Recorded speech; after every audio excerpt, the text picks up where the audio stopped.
एक बार फिर से आपके अपने चैनल फिजिक्स एट होम में स्वागत है। आज प्रभात सर आपके लिए एक टॉपिक लाए हैं। वो क्या है आपके लिए? Unbalance Wheatstone bridge. इससे पहले हमने क्या पढ़ा था? इससे पहले हम लोगों ने क्या पढ़ा था? Balance Wheatstone bridge. आज हम बात करेंगे किसके लिए? Unbalanced Wheatstone bridge. तो सबसे पहले अब हम लोग देखते हैं क्या चीज है कि अनबैलेंस्ड व्हीटस्टोन ब्रिज है क्या। अगर मान लो कि मेरे पास ये एक R1 रेजिस्टेंस है, एक हमारा ये R2 रेजिस्टेंस है, मान ले ये मेरे पास R3 रेजिस्टेंस है, ये मेरे पास R4 रेजिस्टेंस है। क्लियर? अब ये मेरे पास R5 रेजिस्टेंस है। तो आप बताओ क्वालिफिकेशन क्या था? अब देखो क्वालिफिकेशन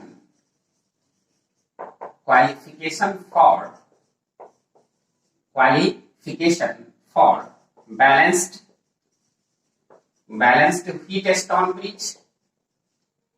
तो बता qualification for balanced Wheatstone bridge के लिए क्या था आपके लिए कि इस दोनों का मल्टीप्लिकेशन इसके मल्टीप्लिकेशन के इक्वल हो जाए। तो R1 R4 equal to R2 R3। क्या यही था ना? ये क्वालिफिकेशन किसका था? This is the qualification of balanced Wheatstone bridge. R1 R4 equal to R2 R3। Clear? बात तो क्लियर समझ में आ रही है आप लोग को? अब देख हम बात कर रहे हैं किसका? अनबैलेंस्ड व्हीटस्टोन ब्रिज की बात कर रहे हैं। तो बता अनबैलेंस्ड व्हीटस्टोन ब्रिज में क्या होगा? बैलेंस्ड व्हीटस्टोन ब्रिज में है कि इसका मल्टीप्लिकेशन इसके मल्टीप्लिकेशन के इक्वल है। इसमें क्या हो जाएगा? R1 R4 is not equal to R2 R3। तो अनबैलेंस्ड व्हीटस्टोन ब्रिज का क्या हो गया क्वालिफिकेशन? इस दोनों का मल्टीप्लिकेशन इस दोनों के मल्टीप्लिकेशन के इक्वल नहीं होनी चाहिए। क्लियर? इसमें तो अब कोई दिक्कत नहीं आप लोग को बात समझने में। बैलेंस के लिए क्या है? इस दोनों का मल्टीप्लिकेशन इस दोनों के मल्टीप्लिकेशन के इक्वल होना चाहिए। अनबैलेंस के लिए आपके लिए इस दोनों का मल्टीप्लिकेशन इस दोनों के मल्टीप्लिकेशन के इक्वल नहीं होना चाहिए। आप देखेंगे मैं इसको 2-3 प्रोसेस से आपको समझाऊंगा, लेकिन आपको मैं सबसे पहले मैं एक ट्रिक समझाता हूं। आप देखेंगे कि ये सब क्वेश्चंस आपके लिए बड़े लंबे बनने लगते हैं, बहुत लंबा समय लगता है बनाने में इस क्वेश्चन को, अनबैलेंस को। तो इसको इजी वे में आप एग्जाम में कम समय में कैसे इसको सोल्व करेंगे हम उसकी बातें करेंगे। क्लियर? चलो बच्चों देखो, हमने एक एग्जांपल में एक अनबैलेंस व्हीटस्टोन ब्रिज को लिया है। अब देख मैंने यहाँ पे एक R1 लिया, यहाँ R2 लिया, यहाँ R3 लिया, यहाँ R4 लिया और इसको R5 लिया। ये अरेंजमेंट याद रखना कि ये मैंने किसको R1 माना है, किसको R2 माना है, किसको R3 माना है, किसको R4 माना और किसको R5 माना। This is the very important thing कि आपने R1 R2 R3 R4 किसको लेट किया है। तो अब अगर मान ले देख तो इसका और इसका मल्टीप्लिकेशन R1 R4 का multiplication is not equal to R3 R2 का मल्टीप्लिकेशन। तो what is this? This is the unbalanced Wheatstone bridge. अब अगर मुझे इसको सोल्व करना हो तो मैं इजीली कैसे सोल्व कर सकता हूं? तो मैं इसको ट्रिक में आप एक डायरेक्ट इस फॉर्मूले को याद रख सकते हैं और सवाल को आप जितना भी कॉम्प्लिकेटेड होगा आप बना सकते हैं। आप अरेंजमेंट याद रखो कि आपको R1 प्लस R2 इसी को R लेना, R1 करना, इसको R2 करना था। R1 R2 इस दोनों को ऐड करेंगे, इस दोनों को मल्टीप्लाई करेंगे, फिर इस दोनों को ऐड करेंगे, इस दोनों का मल्टीप्लिकेशन करेंगे, फिर ये R5 लेंगे और अब इस दोनों का ऐड इंटू इतना का ऐड। अब देख R5 और सभी को ऐड जोड़ देंगे एंड प्लस। अब ये तुम्हारे पास ये अरेंजमेंट आपको 1-2 बार प्रैक्टिस करके लिख लेना है। फिर आपको हमको लगता है कि आप जैसे इसको लिख लीजिएगा प्रैक्टिस करके आपको सारी चीजें क्लियर होने लगेगी। क्लियर? जब आप इसको ये सारा अरेंजमेंट याद रखेंगे, किसको R1, किसको R2, किसको R3, किसको R4, फिर देखेंगे कि यह बैलेंस है या अनबैलेंस है। तो देखो ये इसका multiplication is not equal to इसके मल्टीप्लिकेशन के, दैट इज ये अनबैलेंस है। और आप इसको 1-2 बार लिखकर प्रैक्टिस कर लेंगे, फिर आप जो भी क्वेश्चंस डालेंगे आपको इजीली बन जाएगा। लेकिन जब ये बोर्ड एग्जाम में आप करेंगे तो अब इसका ये इस्तेमाल ऐसे नहीं करेंगे, तो फिर प्रोसेस के थ्रू करेंगे। चलो दूसरा एक एग्जांपल है मेरे पास। अब तो सबसे पहले ये देखो कि क्या ये व्हीटस्टोन ब्रिज है या नहीं है। ये तो विटस्टोन ब्रिज है, 5 रेजिस्टेंस है। अब देखो इसका मल्टीप्लिकेशन, तो 1 इंटू 2। अगर आपको नहीं फील हो रहा है कि ये है, तो आप स्मार्ट मेथड यूज कर लीजिए, क्या दिक्कत। आपको ये पूछा है कि ये ए और बी, ये पूछा है कि R A B equal to what, तो सबसे पहले आप एक स्मार्ट मेथड यूज कर लीजिए। आप कुछ नहीं करना है, अब आपके पास क्या करना है, ये जो जंक्शन है, ये जंक्शन को एक्स लेट कर लीजिए और इसे आप वाई लेट कर लीजिए। क्लियर। अब अगर मान लो कि मेरे पास ये एक्स है और ये वाई है, अब बता मेरे पास ये पॉइंट है ए, ये पॉइंट है बी, और ऊपर है एक्स और नीचे है वाई। अब बता ए और एक्स के बीच, ए और एक्स के बीच दैट इज 1 ओम, और एक्स और बी के बीच, एक्स और बी के बीच दैट इज 2 ओम, और आपके पास ए और वाई के बीच 2 ओम। नाउ दिस इज द 2 ओम। ध्यान से देखो, ए और वाई के बीच 2 ओम, फिर y और b के बीच, तो अब देख y और b के बीच दैट इज 2 ओम, है ना, y और b के बीच, और x और y के बीच, नाउ x और y के बीच दैट इज 2 ओम। अब बता क्या ये व्हीटस्टोन ब्रिज है या नहीं है ना। अब देख, क्या इसको क्या लेट कर लेंगे R1, इसको क्या लेट कर लेंगे R2, इसको क्या लेट कर लेंगे R3, इसको R4 और इसको R5। कोई कंफ्यूजन है क्या? नहीं है। अब बता मुझे ये बैलेंस है या अनबैलेंस है, तो R1 R2 आप देखिए कि ये 1 और 2 बताते, यहाँ R1 R4 is not equal to R3 R2। देख लो ध्यान से, ये 1 और 2 का मल्टीप्लिकेशन, 1 और 2 का मल्टीप्लिकेशन 2 होगा, और यहाँ 2 और 2 का मल्टीप्लिकेशन क्या होगा 4 होगा। तो क्या 2 4 के इक्वल है? नहीं है। ये कौन चीज है? अनबैलेंस्ड। अब ये अनबैलेंस्ड है, तो क्या मैं अब ये ट्रिक इस्तेमाल कर सकता हूं? कोई दिक्कत है इसमें? नहीं तो है, इसमें कोई प्रॉब्लम नहीं है आपको। तो अब हम लोग इसको इस फॉर्मूले पर इसको बैठाने की कोशिश करते हैं, देखो क्वेश्चन सोल्व हो जाए। अब देखो इसे बैठा देता हूं मैं, R A B equal to, मुझे तो इसके इसके बीच निकालना है ना, तो आप बता R1 प्लस R2, तो R1 प्लस R2, तो R1 कितना है 1 और R2 कितना है 2, तो 1 प्लस 2 इक्वल टू 3।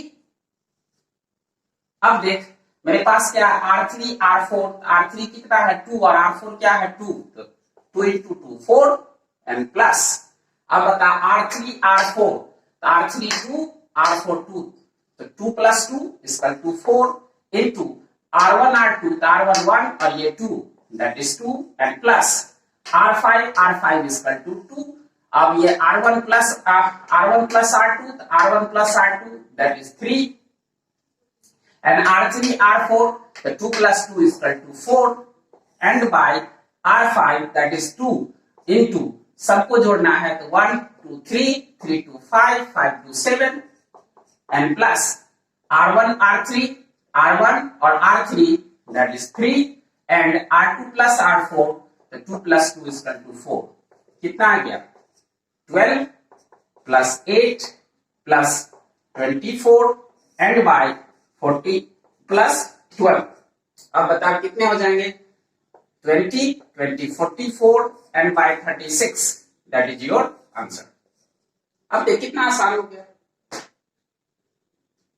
अब इसको हम लोग प्रोसेस में भी बना के देख सकते हैं, लेकिन पहले आप इसको कुछ इस तरह से आप देख कर सकते हो, कोई दिक्कत है इसमें, इजिली आप बना सकते हो। इसको एक दो बार प्रैक्टिस कर लोगे, किसको R1 मानना है, किसको R2, किसको R3, किसको R4, किसको R5, ये दिमाग में रखना है। फिर आपका क्वेश्चन इजी वे में आपके लिए सोल्व हो जाएगा। आप देखेंगे आपके बुक में एनसीईआरटी में जब आप एडिशनल एक्सरसाइज बनाएंगे तो उसमें एक क्वेश्चन होगा अनबैलेंस्ड व्हीटस्टोन ब्रिज पे, तो आप बना सकते हो उसको।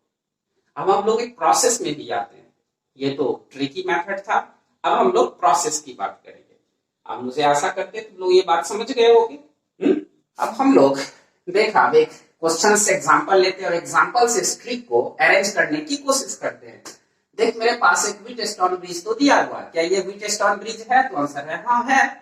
क्या ये बैलेंस है, तो चेक करते हैं, क्या ये 2 और 1 का मल्टीप्लिकेशन क्या ये 3 और 1 के बराबर होगा। तो हम क्या लिख सकते हैं 2 into 1 is not equal to 3 into 1। ये कैसा बैलेंस है आपके पास, अनबैलेंस्ड है या बैलेंस्ड है, दिस इज द अनबैलेंस्ड। अब अनबैलेंस्ड है तो आप ये टेक्निक इस्तेमाल करें।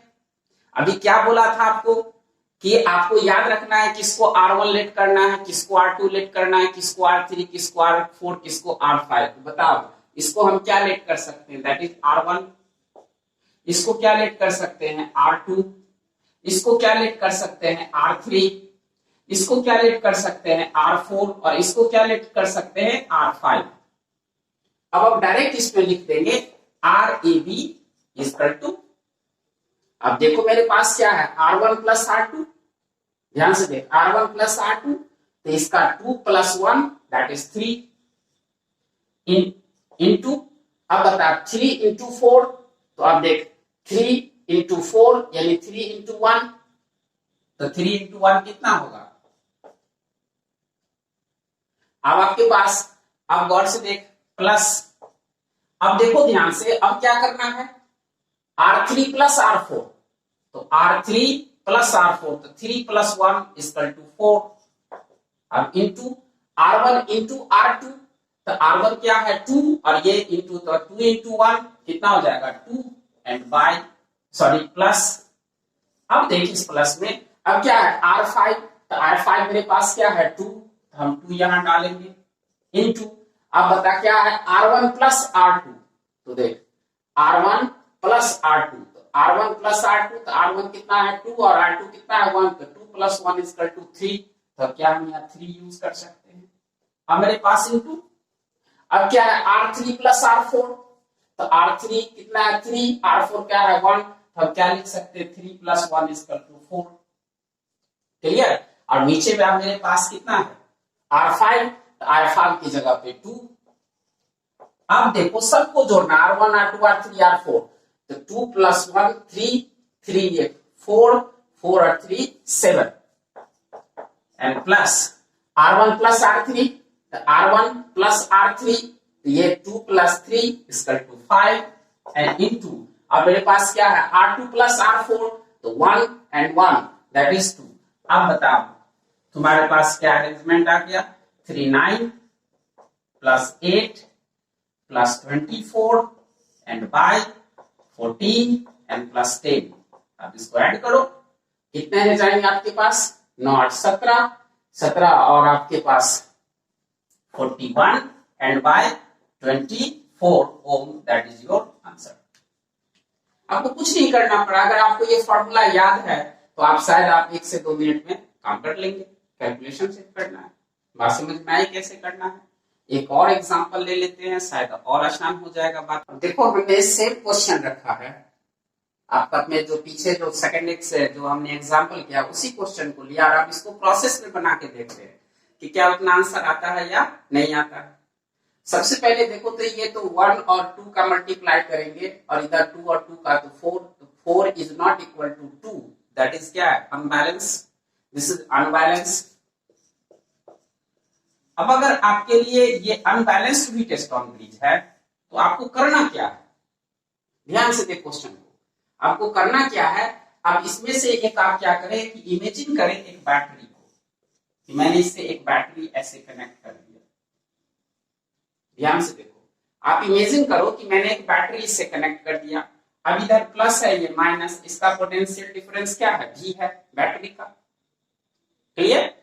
अब अगर मान ले कि मैं अगर इधर 0 लेट कर लूं तो क्या ये V हो सकता है, तो बता तो आप यहां ये V चला जाएगा और यहां ये 0 चलाएगा, क्योंकि यहां कोई रेजिस्टेंस नहीं है। कोई कंफ्यूजन है इस बात को समझने में, नहीं। अब चलो, क्या ये जंक्शन है, इसको हम X लेट कर लेंगे और इस जंक्शन को Y। क्या यहां जंक्शन रूल लगा सकते हैं, तो बता हम बात करेंगे जंक्शन।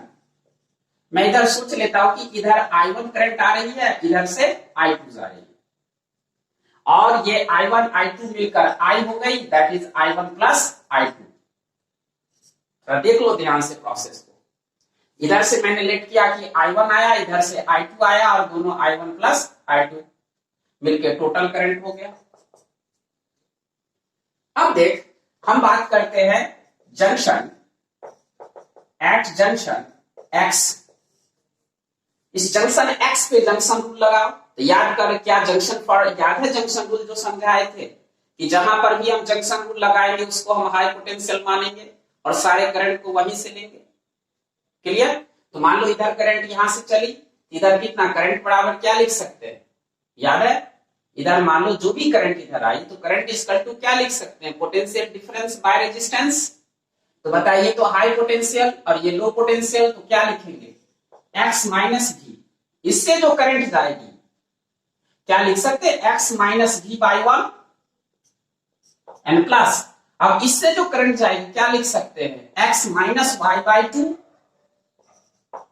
क्यों ऐसा लिखेंगे कि potential difference by resistance equal to current and plus, अब इधर जो करंट यहां तो जंक्शन में 3 वायर है ना भाई, 3 डायरेक्शन में करंट जाएगा ना, अभी करंट यहां तो x माइनस 0 बाई 2, तो x minus 0 by 2 and finally 0। क्या इसका एलसीएम हम 2 ले सकते हैं, क्या यहां लिख सकते हैं 2x minus v and plus x minus y and plus x equal to 0। अब बता, क्या इस 2 को इधर लाके हम 0 कर सकते हैं? अब कितना बच जाएगा, 2x minus 2v and plus x minus y plus x 0। अब यहां 2x x x कितना हो जाएगा, 4x minus 2v equal to y। क्या लिखा जा सकता है? कोई कंफ्यूजन है इसमें? नहीं ना है।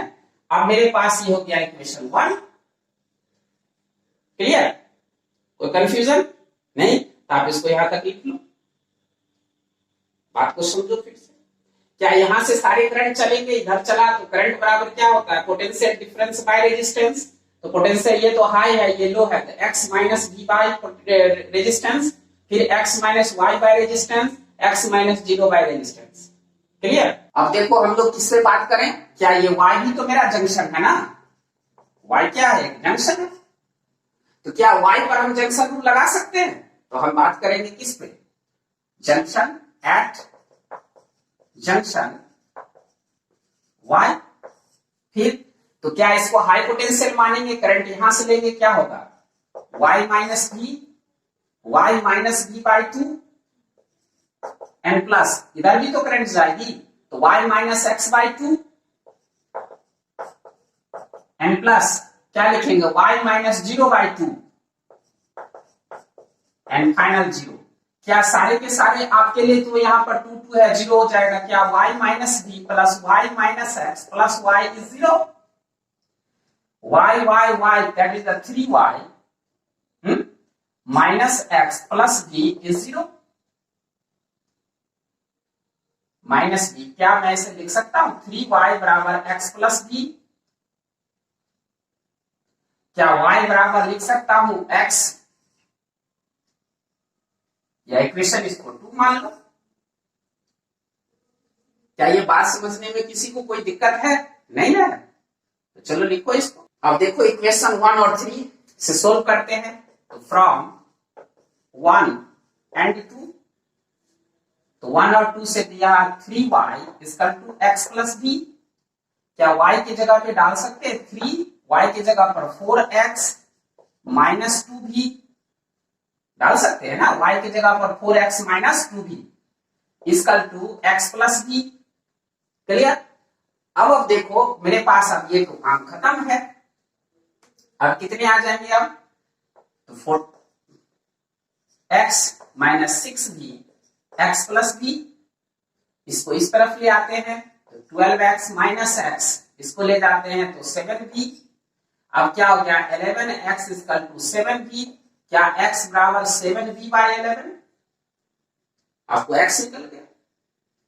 अब बताओ, तो मुझे जब x निकल गया तो क्या मैं y भी निकाल सकता हूं, क्योंकि मेरे पास क्या है 3y equal to x plus v।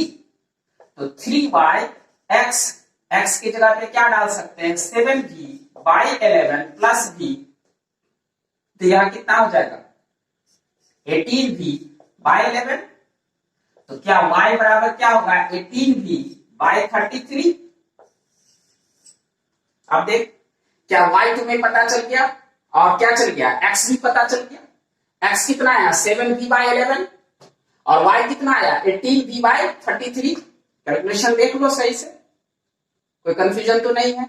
अब देखो क्या हम नेट करंट क्या लिख सकते हैं, क्या net current I equal to I1 plus I2 लिखा जा सकता है? ध्यान से देखो, क्या नेट करंट इधर मान लिया कि इधर से आया I1 और इधर से आया I2, ये जंक्शन है I1 plus I2 equal to I। फिर से देख ले, इधर से आया I1 और इधर से आया I2 और ये हो गया आपका नेट करंट। तो बताओ I तो रहने दे, क्या I1 आया है उसको क्या लिख सकते हैं, x माइनस 0/2 लिख सकते हैं। इससे करंट कौन है, I1, तो क्या होगा पोटेंशियल डिफरेंस और बाय रेजिस्टेंस, तो x माइनस 0/2, तो क्या लिख सकते हैं x माइनस 0/2 एंड प्लस इसको क्या लिख सकते हैं y माइनस 0/2, y माइनस 0/2 बता तो आप x/2 एंड प्लस y/2। अब बता मुझे तो x है कितना 7v/11 इंटू 2 और y कितना है मेरे पास 18v/33 इंटू 2। अब बताइए कितना हो गया मेरे पास, क्या I बराबर लिखा जा सकता है 7v/22 एंड ये क्या लिखा जा सकता है 18v/36, 66। क्लियर? क्या आपको अब सॉल्यूशन समझ में आ रहा है कैसे करना है? ये तो आपको खुद एक दो बार प्रैक्टिस करना होगा तो आप समझ लेंगे बात को। अब आप देखो क्लियर, मेरे पास क्या है net current I equal to 7, तो बता 22 और 66 का एलसीएम कितना होगा 22, 1 एंड 3, तो कितना होगा 66। तो अब बता मैं लिख सकता हूं I इक्वल टू 66, क्या इसका और इसका एलसीएम 66 हुआ, अब ये क्या हो सकता है 21 भी और ये कितना 18 भी। अब बता I इक्वल टू कितना हो गया 9 एंड 3 भी एंड बाय 66। क्लियर? अब बता मैं इसको काट सकता हूं तो कितना हो सकता है 1 एंड और ये 22। अब बता मेरे पास क्या आ गया I equal to 13v/22। Clear? अब बता कभी आपने पढ़ा था कि I equal to v/r equivalent, याद है कि भूल गए? अरे हम लोग पढ़े थे ना, क्या पढ़े थे कि I इक्वल टू, याद है आप लोग को I इक्वल टू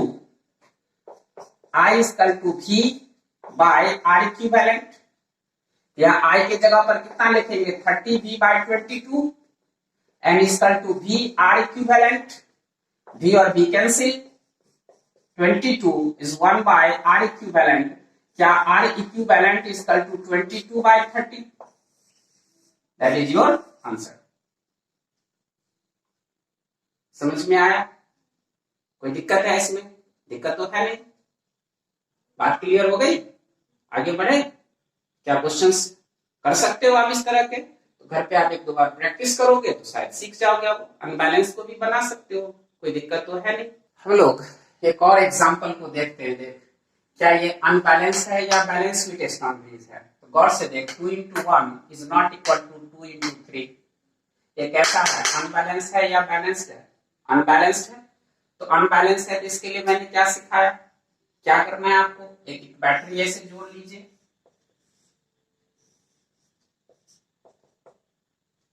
अब देखो इस साइड अगर इसको 0 लिट करेंगे तो इस साइड ये क्या हो जाएगा v, तो कंफ्यूजन है क्या इसमें? नहीं ना। अब इसको क्या लिट कर लें x और इसको क्या लिट कर लें y, इधर क्या सोच लें इधर कौन सी करंट जा रही है I1 और इधर कौन सी आ रही है I2। जंक्शन रूल कहां लगाएं इस पे, यहां से सारी करंट जाएंगे, तो एट जंक्शन x, अब बता एट जंक्शन x क्या लिख सकते हैं, यहां से x minus v/2, x minus v and by 2 and plus, अब क्या कर सकते हैं इधर से इधर करंट आएगी तो x minus y/1, x minus y/1 and plus, अब क्या लिखेंगे x माइनस 0/3, तो x माइनस 0/3 एंड फाइनली 0। क्या जंक्शन रूल में टोटल करंट का सम 0 होता है जंक्शन पर? अब बताए इसको हम अगर एलसीएम ले लें तो ये 6 हो जाएगा। अब यहां पर हो जाएगा 3x माइनस भी N plus 6x minus Y, और इधर कितना हो जाएगा 2x इसका 0। अब यहाँ 3x minus 3b plus 6x minus 6y plus 2x is 0। 3x 6x and 2 तो 6 3 9 to 11x minus 6y minus 3b is 0। क्या आप यहाँ 11x minus 6y is 3b equation is 1 कर सकते हो? कोई कंफ्यूजन तो नहीं है? क्या यही चीज हम किस पे बात करेंगे, किस जंक्शन पे? y जंक्शन पे। अब देखो किसकी बात कर रहे हैं हम लोग, एट जंक्शन y। तो y पे देख लो, तो बताओ y पर इधर करंट जाएगी, इधर करंट जाएगी, इधर करंट जाएगी, इधर करंट जाएगी, तो कितना होगा y माइनस भी बाय 2 एन प्लस इधर करंट जाएगी तो y माइनस एक्स बाय 1, तो y माइनस एक्स बाय 1 इधर जाएगी तो y माइनस 0 बाय 1, तो y minus 0 by 1 final equal to 0। क्या एलसीएम 2 ले सकते हैं? अब क्या होगा y minus b 2 y minus x and plus 2y is 0। क्या इसको इधर लाइन में 0 हो जाएगा? y minus b 2y minus 2x and 2y is 0। अब बता 2 और 2 4 एंड 5, तो 5y माइनस 2x b को उस तरफ ले जाएंगे तो फिर b is equal two plus, now equation is 2। अब बता मुझे, क्या मैं अब इस v का वैल्यू इसमें डाल दूं तो 1 और 2 से क्या आ जाएगा मुझे, मैं क्या इस इक्वेशन से x और y को ला सकता हूं? क्लियर? अब पहले इसको लिख लो। अब देखो मेरे पास इक्वेशन क्या था, 5y minus 2x equal to v, क्या फर्स्ट इक्वेशन था मेरे पास? इस फर्स्ट इक्वेशन, ये सॉरी सेकंड इक्वेशन था, ये मेरे पास सेकंड इक्वेशन था। अब इसमें मैं क्या करूंगा, या इसको आप देखो ये क्या है 11x minus 6y equal to 3v है ना इस आपके लिए, ये फर्स्ट इक्वेशन। अब आप इसमें 11x माइनस 6y 3 और v के जगह पर क्या इसको रख सकते हैं, तो 5y माइनस 2x, अब 11x माइनस 6y कितना हो जाएगा 15y माइनस 6x। अब आप इसको ले आ सकते हो इस तरफ, तो क्या होगा 17x, इसको इस तरफ ले जाओ, क्या होगा 15 प्लस 6 कितना हो जाएगा 21y। क्लियर? कोई दिक्कत है इसमें? अब x बराबर हम क्या लिख सकते हैं 11y बाय 17, या y बराबर लिख सकते हैं क्या चीज 17x बाय 21। कोई दिक्कत है आपको अब इसमें? अब आपको x और y दोनों निकल गए। अब आपको निकाल कैसे करना है तो आपको समझ में आता ही है, करके देखें i1 और i2 कैसे निकलेगा। अब देखो मेरे पास इक्वेशन क्या था, second equation 5y minus 2x equal to v। अब इस y का वैल्यू आप इस y का वैल्यू इसमें डाल दीजिए तो x निकल जाएगा, तो y का वैल्यू डालिए तो 5 इंटू कितना 17x by 21 minus 2x equal to v, तो कितना हो जाएगा 85x by 21 minus 2x equal to v। क्या 85x माइनस 40, ये 42x by 21 equal to v। क्या कोई कंफ्यूजन है? अब इसमें से इसको घटा दीजिए तो ये हो जाएगा 3 and 4x by 21 is v, यानी x इक्वल टू आपके लिए आ गया 21v बाई 43। क्या आपके लिए x की वैल्यू पता चल गई? कोई दिक्कत है? x की वैल्यू अब कितना है तुम्हारे लिए? अब गौर से देखो कि x की वैल्यू मुझे कितना निकला, x equal to 21v by 43। अभी इस x की वैल्यू इसमें डालेंगे, अब जैसे ही इसकी वैल्यू डालेंगे y भी पता चल जाएगा। क्लियर? क्या आप देख लो, क्या मुझे पता था y बराबर 17x बाई 21, x बराबर कितना निकला 21v बाई 43, तो x की जगह पे डाला, मल्टीप्लाई किया, मेरे पास इतना आ गया। अब बता मुझे x कितना मुझे है, y तो पता चल गया और x भी मुझे पता है, और x बराबर क्या है 21v/43।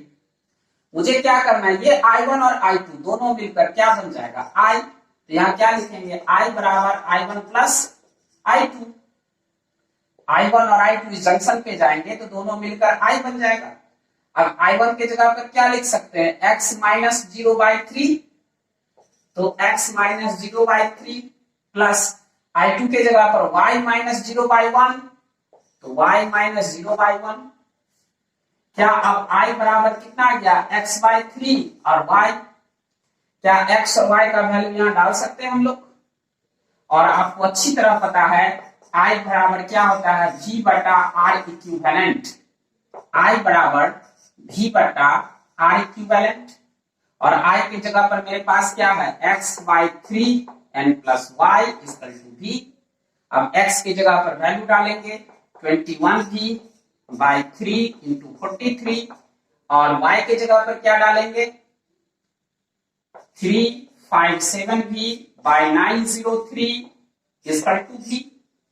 अब बता ये v और ये v और ये v कैंसिल, v अब बटा कितना r इक्विवेलेंट, v बटा कितना r इक्विवेलेंट, क्या v v v कैंसिल, क्या r इक्विवेलेंट यहां से निकाल सकते हो क्या। अब मैं समझूं कि अगर अनबैलेंस फिट स्टोन ब्रिज भी है तो आप उसका एक काम कर सकते हो, कोई दिक्कत है इसमें आप लोग को, आप कोई कंफ्यूजन है नहीं ना, बना तो सकते हो, कोई दिक्कत। चलिए आगे नेक्स्ट वीडियो में फिर हम लोग देखेंगे आगे। क्लियर, अगर तुम लोग को अच्छा लगता है तो इसको शेयर कर, सब्सक्राइब कर, जितना हो सके फैला इसे।